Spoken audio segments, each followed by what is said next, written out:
তো আমি মানে ওনারা তো সবাই মোটামুটি ব্লগার, তিশাপুর ভাই বোন আত্মীয় স্বজন, তারপরে সবাই মোটামুটি ব্লগার। তো একের পর এক দেখছিলাম, আমি ফার্স্ট দেখলাম শাহিন ভাইয়ার ওয়াইফ বাচ্চা কোলে নিয়ে বসে বলতেছিলেন যে তিশাপুর শাশুড়ি আর নেই। আমার তখন যে মাথার মধ্যে একটা ঘুরানি দিছে না, আমি মানে কি বলবো, আমি বলে বোঝাইতে পারবো না যে এ কেমন অবস্থা, এটা কি সত্যি, আমি কি সত্যি দেখছি।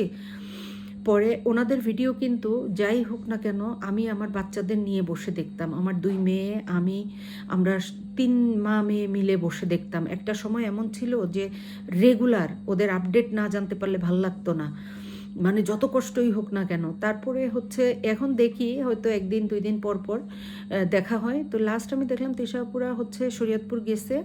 আর যেহেতু আমিও ওই বেল্টেরই মেয়ে, আমি গোপালগঞ্জের মেয়ে, তো সেই হিসাবে তিশা আপুদের সাথে আমার কখনো সরাসরি দেখা হয় নাই, তবে আমার খুব কাছের, খুব আপনজন, খুব প্রিয়জন মনে হতো।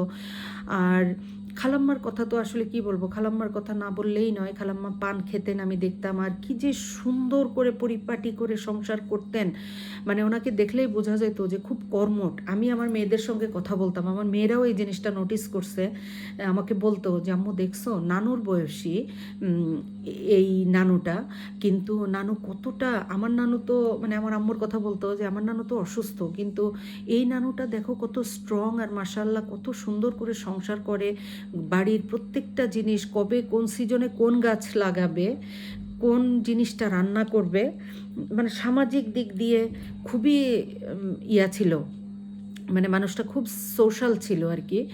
তো আলহামদুলিল্লাহ, যাই হোক, আল্লাহ ওনাকে কারোর উপরে বোঝা করে নাই। উনি যে আল্লাহ ওনাকে ঝটপট নিয়ে গেছে, হয়তো বা কারোর শুনলে খারাপ লাগবে, তবে আমি আমার মা বাবার জন্য এই দোয়াই করি, বা সকল মা বাবার জন্য আমি বলি যে আল্লাহ তুমি কারোর উপর মানে মা বাবাকে কারোর উপরে বোঝা বোঝা করে দিও না।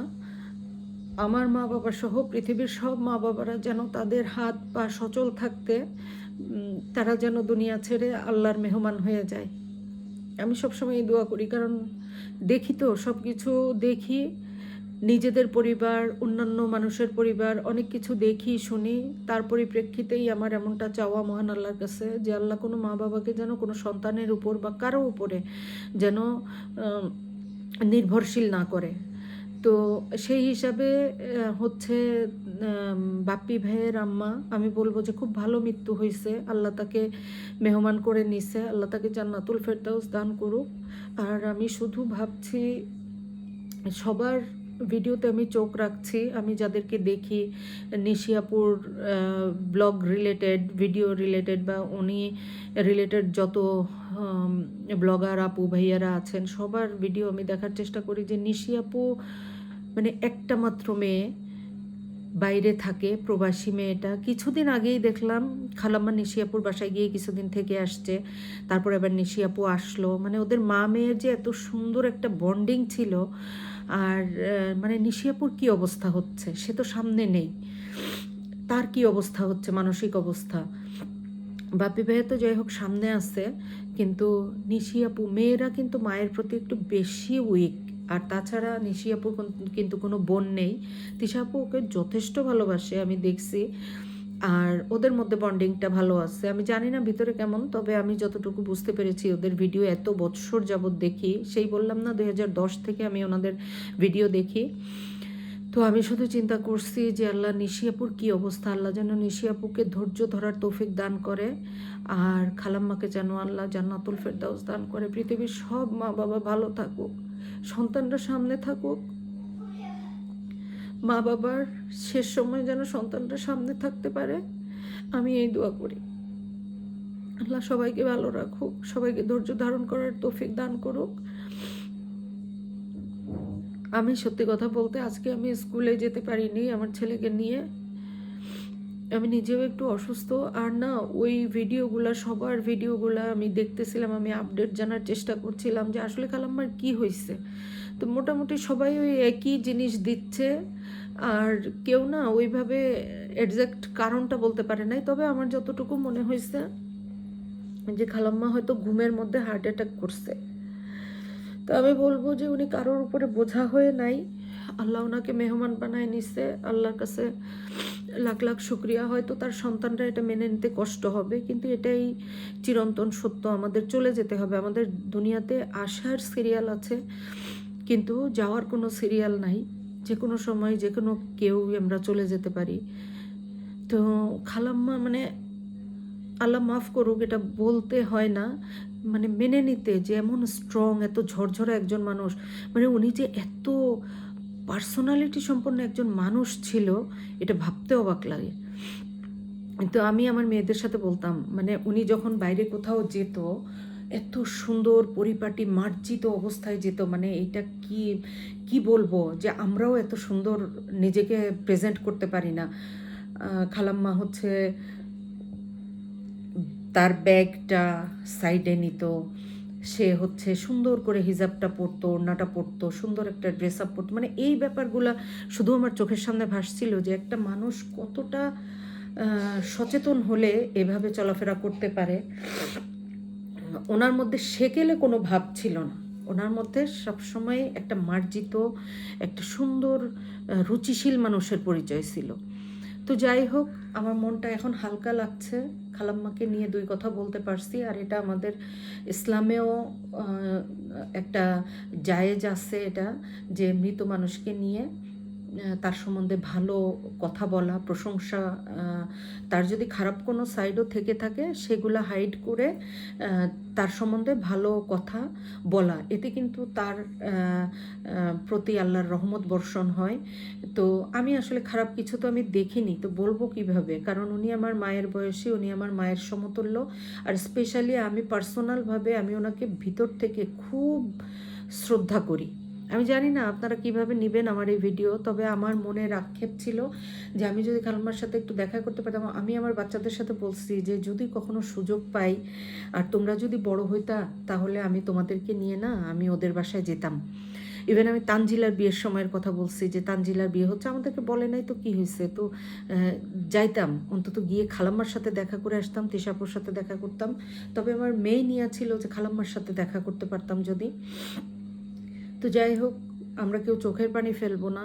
আর আমি সবসময় আল্লাহর কাছে দোয়া করি, আল্লাহ বাপ্পি ভাইকে এবং নিশি আপুকে ধৈর্য ধারণ করার তৌফিক দান করুক, কারণ তারা যে জিনিস হারাইছে এইটার কোনো বিকল্প কিচ্ছু হয় না।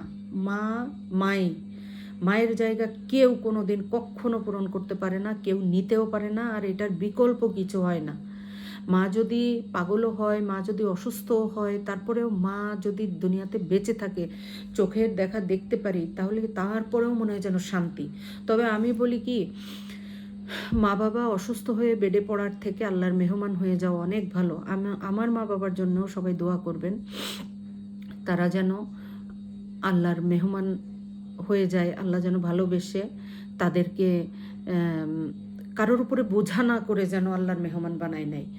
তো সবাই দোয়া করবেন ফাতেহা নাজনীন আপুর আম্মা, অর্থাৎ নিশি আপুর আম্মা এবং বাপ্পি ভাইয়ের আম্মা, তিশা আপুর শাশুড়ি জন্য। আল্লাহ যেন খালাম্মাকে